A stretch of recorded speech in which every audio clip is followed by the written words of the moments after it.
আসসালামু আলাইকুম। আলহামদুলিল্লাহ, সকাল সকাল চলে আসলাম বড় শেডে কাজ করার জন্য। তো আমরা প্রথমে 1 নম্বর শেডের কাজ শেষ করে এর পরবর্তীতে আমরা চলে আসি আমাদের বড় শেডের মধ্যে। তো মিনিমাম এখানে কাজ করতে প্রায় 1 ঘন্টার উপরে লাগে।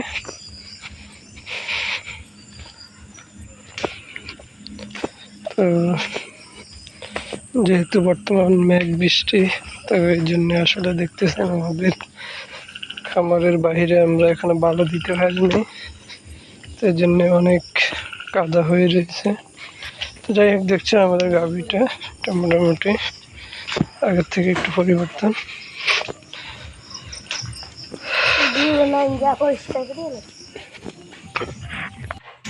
তো বর্তমানে যেহেতু বিভিন্ন ভাইরাস সমস্যা চলতেছে, তার মধ্যে অন্যতম হচ্ছে জ্বর। যেহেতু বর্তমানে বৃষ্টি ঠান্ডার কারণে হতে পারে বিভিন্ন ব্যাকটেরিয়া মশা মাছির জন্য।